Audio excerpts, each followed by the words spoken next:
Hello, everyone. We are here today for our next Family Law Live. This is Holly Draper with the Draper Law Firm, and today we're going to talk about some of the most common, frequently asked questions we see about divorce in Texas. As always, this is general information and every case is different, but if you need help from and you are in the North Texas area, please feel to reach out. We would be happy to help you. First question that I have is, how long does a Texas divorce take from start to finish? Texas has a 60-day waiting period from the earliest that from the day that you file until the earliest that a divorce can be granted. Most divorces are not granted that quickly. It's pretty rare. It generally only happens when they're simple and everybody's on the same page. This is what we want, draft it up, let's go get it done. Most relatively amicable divorces, 3 to 6 months, more contested, 6 to 12, but this can vary a lot depending on how complex a particular situation is and the court that you are in. Some courts want to push you through really quickly, and some courts will let you linger for a long time. Next question, do I need a lawyer? If you have property or you have children, please, please, please get a lawyer. You don't know what you don't know, and not having a lawyer can really backfire in the end. There are certain types of issues generally related to property that cannot be fixed later. And I cannot tell you how many people have called my office saying, I'm stuck in this house, in this mortgage. I can't get a new house because my ex won't refinance. And they didn't do it right because they DIY'd it, and there's absolutely nothing I can do. So it can save you a lot of heartache and stress if you will hire a lawyer and get it done right the first time. Next question, can we both use the same lawyer? No, you cannot. And any lawyer that says otherwise, I have some serious concerns about them violating the disciplinary rules. What you can do if you're going to be amicable, you're trying to save funds, is one person can hire a lawyer and the other side represents themselves. The lawyer can only give advice to the party they are representing. They cannot advise the other, but they can provide information.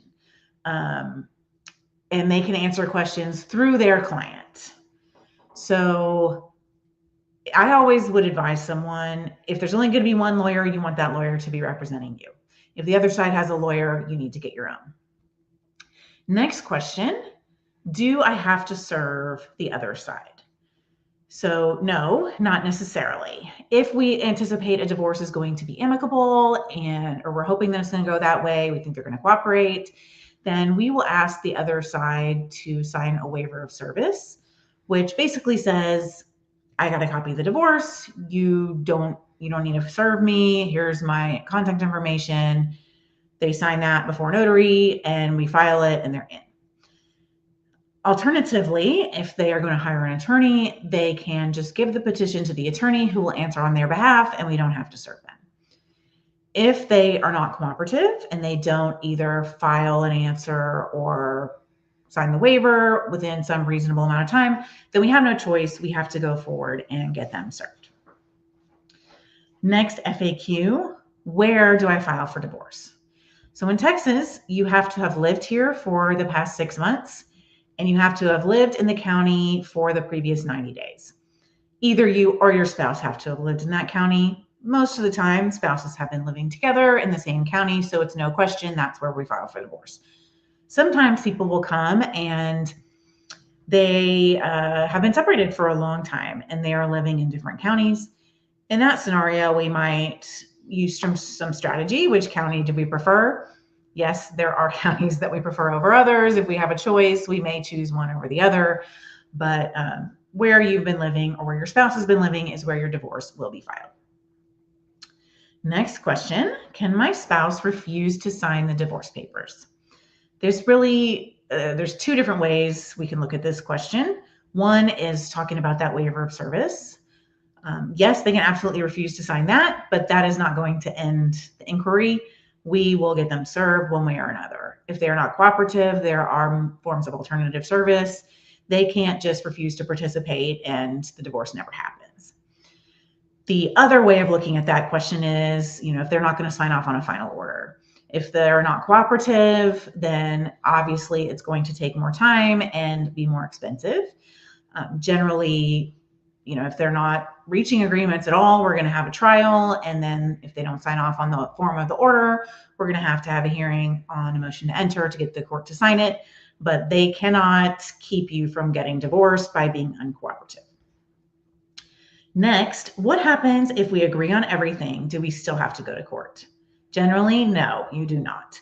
If you reach agreements, then in every county where I practice in Texas, and probably most of the other counties in Texas as well, we get an agreed divorce decree, everybody signs off on it, and then one side, it's usually the petitioner or the person who filed the suit, but it could be the respondent or the other side, is going to do an affidavit or a declaration prove-up. This is going to lay out all of the facts that you have to show the court in order to have your divorce granted. We were married on this date. We stopped living together as spouses on or about this date. We have these children. We have this property, and we've reached this agreement on how it should be divided. This agreement is just and right, etc. When you do that, we file the agreed divorce decree and the affidavit or declaration with the court electronically. The judge will generally sign off on it. We don't know when that's going to happen. Some judges are quicker than others. If there is a specific reason why you need it done quickly, we can certainly reach out to the court and see what we can do to speed that along. Next question, what is community property? So Texas is a community property state. Everything is presumed to be community, meaning that you and your spouse jointly own it together. There are certain things that are separate, anything anyone had before the marriage, inheritance, gift, or certain personal injury damages. And there are scenarios where people have a premarital agreement that says there's not going to be any community property and everything is going to be separate. If someone wants to prove separate property, the burden is on them to do it. Otherwise, it's going to be presumed community and the court is going to divide it all in a manner that is just and right. That's usually 50-50, but not always. There are a lot of reasons why we may shift more property to one side or the other. Next question, what happens if I don't know anything about the property? This happens a surprising amount of time. And sometimes it's because there's been financial abuse and one spouse has kept the other party in the dark. Sometimes it's because the person just didn't care and their spouse was more knowledgeable. They just handled all the finances and they didn't worry about it until it comes time for divorce. And now all of a sudden they don't have any idea what's there or what's not. So we do have ways of finding out the property information. In almost every divorce, we're going to do what's called a sworn inventory and appraisement, which is where everyone is going to, both sides independently are going to complete this really long form. A lot of it may not apply to you. It's going to list out all the assets, all the debts. We're going to each provide backup documents. Where did these numbers come from? Swear before notary that it's true to the best of your knowledge, and then we exchange them. Most of the time, more often than not, I would say, our clients will see the inventory from the other side and say, this looks right. I don't think there's anything missing here. Sometimes they look at it and they say, I know he had a pension, or I know she had a 401k, or, I know he has a bank account with Bank of America. That kind of gives us the launching off point to do additional discovery. We also look at the backup documents that were produced with the inventory. Is there money moving out to other accounts? Lots of ways we can try and identify where are their accounts, where is money coming from, where is it going out, all those sorts of things. Next question, do I have to prove fault to get divorced? Texas is a no fault divorce state, and most divorces are granted on the grounds of insupportability. However, there are fault grounds, a couple of them being adultery, cruelty, abandonment. Sometimes it is justified to plead fault grounds. It can lead to shifting more property to the spouse that was not at fault. Sometimes we want to just leave those fault grounds in our back pocket and pull them out only if we can't reach reasonable agreements.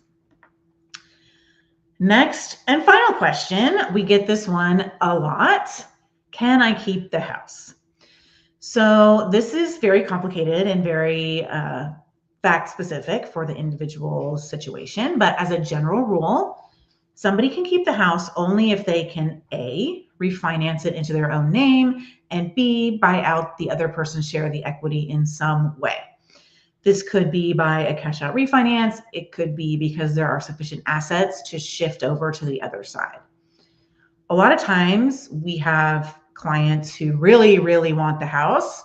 We like to try and help them figure out A, is it a possibility? And B, is it a good idea?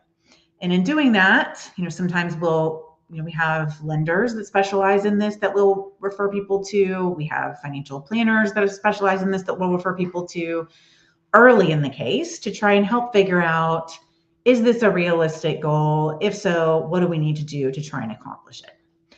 So I know this is a lot of information, but I hope it gives you a clear picture of what to expect in a Texas divorce. If you have additional questions, feel free to drop them in the comments or send us a private message, and we'll try and address them on a future live. And as always, if you need help with your family law matter in the DFW area, please feel free to reach out. We would love to help you. We will see you next Wednesday.